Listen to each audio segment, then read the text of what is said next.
It's a natural force, it's a flowing of senses. இதை விட்டுட்டதுனால உனக்கு ஞானம் வரும்னு சொல்லி போதிக்கிறான் பாருங்க. இதை விட்டுரு, பிரம்மச்சாரியம் என்பதை விட்டுரு. சொல்லும் போதெல்லாம் யூஜிகே சொல்கிற ஒவ்வொரு விஷயமும் உடச்சி எரிஞ்சிடும்.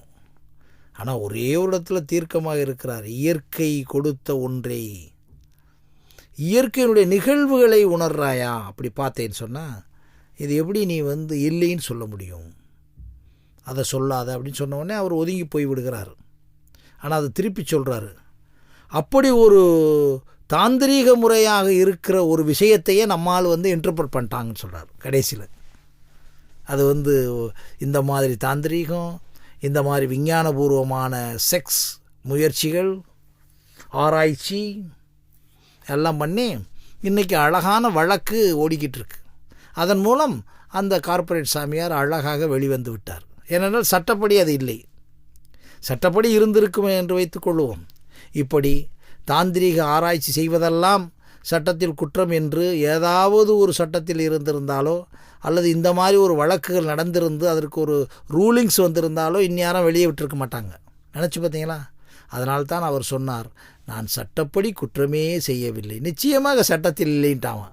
இந்த மாதிரி ஒரு புரவிஷனே இல்லை. அப்புறம் ஆணும் பெண்ணும் நினைத்தால் அடுத்ததுக்கு வந்துட்டான்.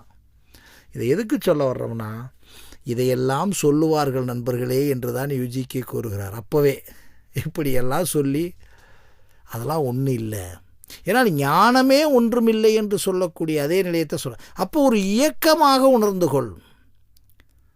உன்னுடைய ஒவ்வொரு நிகழ்வையும் நிகழ்வாக உணர்ந்து கொள். ஒவ்வொரு உணர்வையும் உணர்வாக உணர்ந்து கொள். அதற்கு பிறகு அதற்கு ஏதாவது இவர்கள் புகுத்தி வைத்திருக்கிற, அதற்காகத்தான் நாம் நேற்று கூட பேசினோம். மனிதன் பிறந்த பிறகு எண்ணம் வந்ததா, மனிதன் உருவான பிறகு கடவுள் வந்ததா என்றால், மனிதன் உருவான பிறகுதான் கடவுளை உருவாக்கி இருக்கிறார். மனிதனுக்கு முன்னாலேயே கடவுளை அவன் உருவாக்கி விடவில்லை.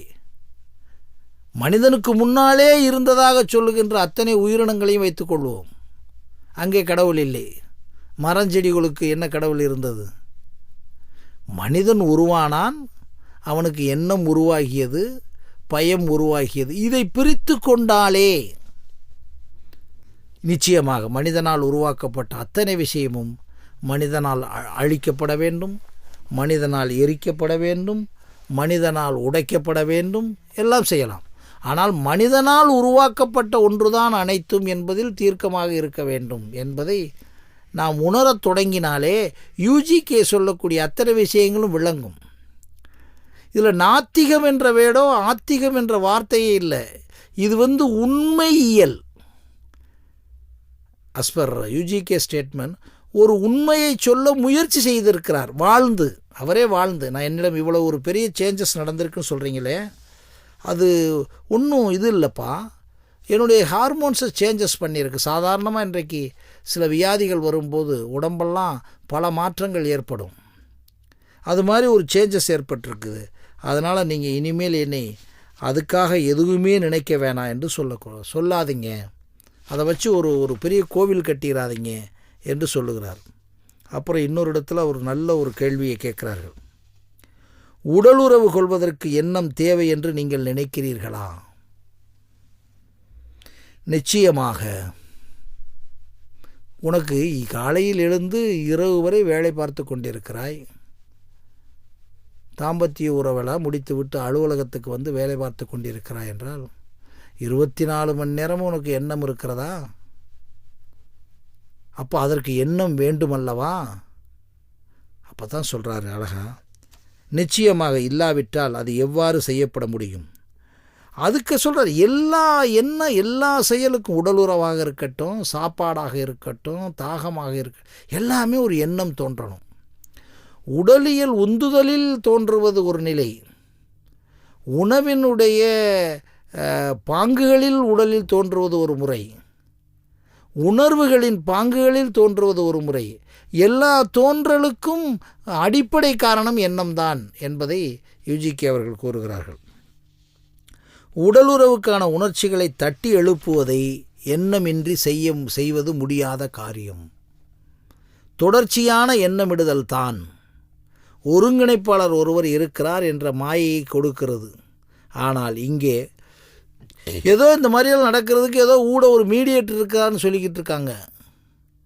குழந்தை பிறந்தா கணக்கு சொல்கிறது, கடவுள்னால் கொடுத்தோன்னு சொல்லி எல்லாமே எண்ணம் தான். ஆனால் இங்கே புலன் உணர்வு செயல்பாட்டை ஒருங்கிணைத்து கொண்டு இங்கே யாருமே இல்லை.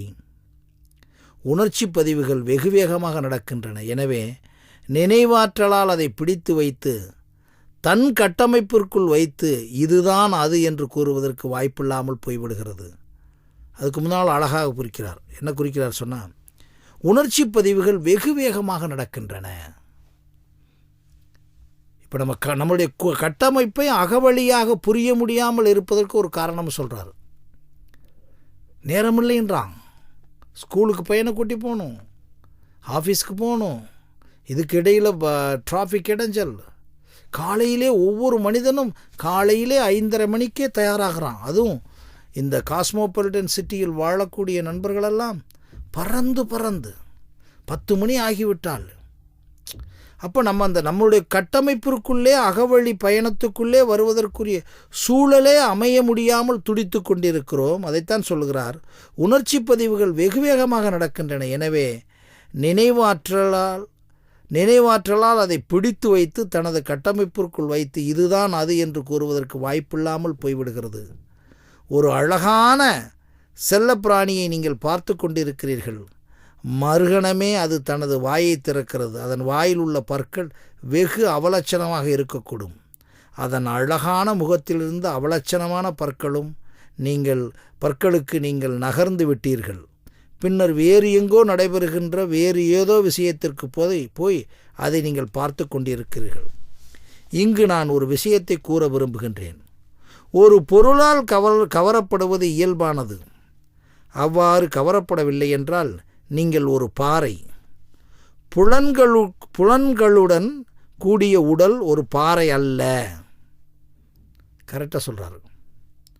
தன்னை சுற்றிலும் நடந்து கொண்டுள்ளவற்றைக்கு அது எதிர்ச்செயல் புரிந்துதான் ஆக வேண்டும்.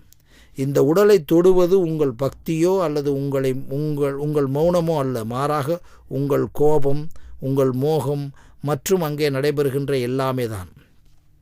அந்த பதில் செயல் பற்றித்தான் நான் பேசிக்கொண்டிருக்கிறேன்.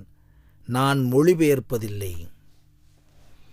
ஆக இந்த புலன்களினுடைய இயக்கங்களை பற்றியும் அந்த பொறிகளுடைய இயக்கமும் அதனுடைய சுழற்சியினுடைய வேகத்தை பற்றித்தான் யூஜிகே அவர்கள் அழகாக சொல்லுவது போல தெரிகிறது.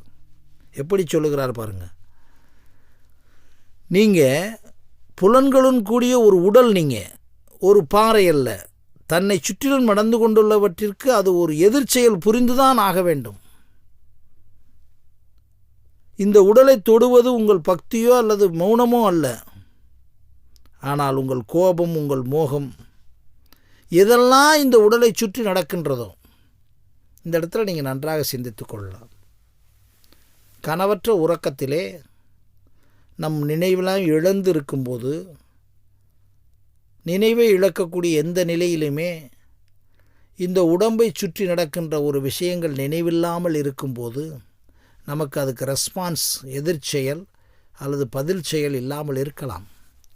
ஆனால் மற்ற எல்லா விஷயங்களிலும் நீங்கள் விளையாண்டு கொண்டிருக்கும் போது, உயிரோடு விழிப்போடு இருந்து கொண்டிருக்கும் போது, ஒவ்வொரு வினாடியும் உங்களை சுற்றி ஒவ்வொரு வினாடியும் எண்ணங்களும், உங்களுடைய அகவழி எண்ணங்களும், அந்த எண்ணங்களைத்தான். அப்போ நீ பாறை இல்லை, அந்த ஒரு பாறையில் பட்டுட்டு ஒதுங்கிறதில்ல.